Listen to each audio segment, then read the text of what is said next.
Gracias, compañeros en estudios. Así es, me encuentro totalmente en vivo con don Germán Chirino, quien es auditor del Mecanismo de Protección de Derechos Humanos, ambientalista, defensor de derechos humanos. ¿Qué más? ¿Qué más podríamos decir de este varón que ha acompañado esta lucha, que estuvo el municipio del Triunfo por muchos años en contra de la minería y vuelve a revivir ese fantasma de la minería con publicaciones en periódicos nacionales pidiendo hectáreas de terreno? Buenos días. Bueno, primeramente, como defensor de derechos humanos, para nosotros es de mucha importancia acompañar a estas comunidades que de alguna manera se manifiestan pacíficamente para decirle no a la institucionalidad, ya sea el gobierno local como las instituciones centralizadas del Estado, que el triunfo desde el 2019 dijo no a la minería y por lo tanto debe de respetarse esa decisión. Yo creo que la participación ciudadana de las comunidades es importante y nadie, ninguna autoridad puede ir sobre ellas. En ese sentido, el año pasado se publicó en un medio de escrito aquí en Honduras el concesionamiento de más de 900 hectáreas en la zona costera de aquí del Triunfo. Y creo que también en el marco de que hoy se cumplen 7 años de haber declarado este municipio libre de minería, recordarle al gobierno municipal, que es un nuevo gobierno el que ahora lo preside, igual a las autoridades, decirles que esa declaratoria se mantiene vigente y que por lo tanto deben de respetarla, porque al no hacerlo también eso lo que va a generar es más conflictividad en la zona sur del país y especialmente aquí en el Triunfo. Y yo creo que si se respetan los derechos humanos y el Estado como garante de los mismos, debemos de tomar en cuenta que la participación ciudadana de la población es necesaria, es importante y es tiempo de poderla escuchar. ¿Cómo analiza usted estos años venideros en cuanto a lo que es el respeto a los derechos humanos, dado pues que ha habido un cambio de gobierno? Bueno, nosotros esperamos que los derechos humanos se respeten. Honduras es signatario de varios tratados y convenciones internacionales y el garante del respeto de los derechos humanos es el gobierno. Entonces yo creo que en este sentido lo que tiene que ver con derechos humanos es un medio por el cual se evalúan los gobiernos a nivel internacional y no creemos, pues esperamos que este gobierno no sea la excepción y que esos derechos se respeten porque son derechos universales y no pueden ser violentados por ningún gobierno y peor cuando un gobierno se dice que ha llegado al poder a través de la democracia, ni en gobiernos dictatoriales a veces se violentan tanto como en gobiernos entre comillas democráticos. En ese sentido creo que debemos de permanecer atentos a lo que pues se pueda dar con el tema de violación de derechos humanos. ¿Cómo analizan la destitución del fiscal general y también la renuncia forzada de la señora presidenta de la Corte?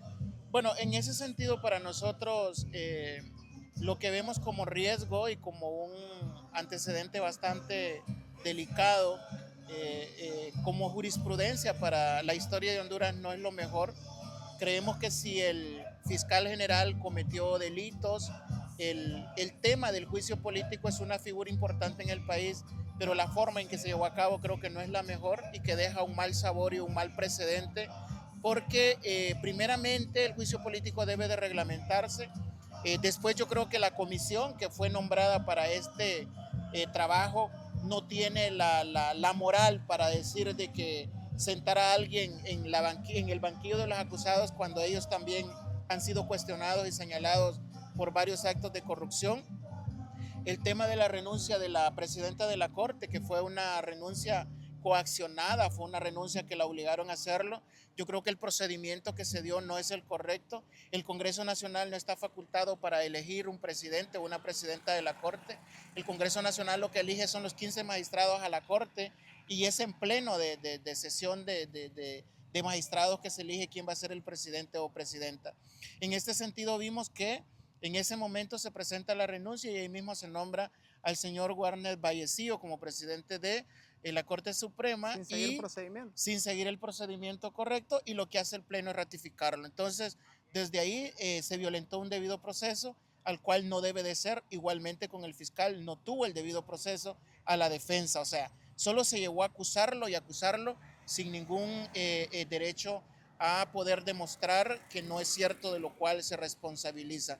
Nosotros no estamos a favor de nadie, pero sí estamos en desacuerdo que se violente el debido proceso para cualquier ciudadano en el país. ¿Se expone Honduras a grandes demandas internacionales? Seguro está, expertos en derecho internacional lo han manifestado de que Honduras está a las puertas de una condena millonaria por haber violentado el debido proceso contra estos funcionarios, y creemos pues que al final, cuando se toman malas decisiones, no son los funcionarios públicos que pagan estas cantidades millonarias, sino que es el pueblo hondureño, porque es a través de los impuestos que llega al Tesoro Nacional, y del Tesoro Nacional es donde se tienen que pagar estas millonarias demandas por las cuales Honduras ha sido condenado, no ahora, sino desde muchas condenas internacionales que han habido, y justamente podría ser una más que se enfrente el país por estas arbitrariedades que se han cometido recientemente. Don Germán, también hay ahorita pues se han estado despidiendo más de 1000 empleados en salud,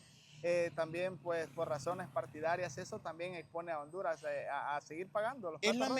Es lamentable porque justamente parte del protocolo de este gobierno es que No seguir va el por debido la proceso. privatización, va por la privatización de la salud. Sí. Y en ese sentido vemos que en vez de fortalecer el sistema de salud, que es una cuestión bastante complicada, a los cuales todos tenemos derecho y hacemos uso del servicio de salud público, y al despedir a médicos, enfermeras, que son las que fortalecen el sistema de salud, también sacaron a los médicos cubanos del país. Entonces están debilitando de manera drástica el sistema de salud, y eso lo están haciendo con un propósito: al debilitarlo y que la gente empiece a decir que no hay nada, entonces darle trámite al sistema de salud privado, porque en el privado sí va a ser bien atendido, va a tener mejores atenciones y mejor logística. Entonces el pueblo al final que le dé como el visto bueno al tema privado, y para nosotros creemos que el sistema de salud lo que hay que hacer es fortalecerlo,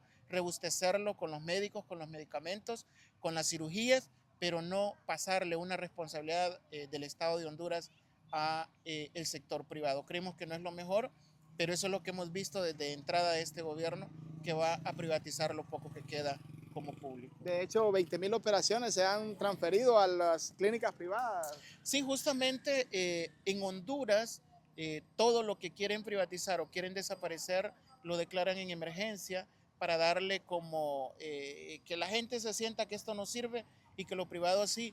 Entonces creemos nosotros que es una medida equivocada que no beneficia a la mayoría del pueblo hondureño, porque al final las consecuencias van a ser muy fuertes. Vemos una economía tan golpeada, tan desgastada del pueblo hondureño, y todavía más echarle encima todo el problema que tiene que ver con salud, mientras que los salarios, mientras que el acceso por los derechos y el acceso por los servicios básicos que la población debería de tener, pues no los tiene hoy en día. Muy bien, compañeros, él es el defensor de derechos humanos y ambientalista, ¿verdad? Don Germán Chirinos, quien se encuentra de visita en este municipio del Triunfo. Compañeros, un reporte en vivo con las cámaras de Paola Maradiaga, Francisco Aguirre.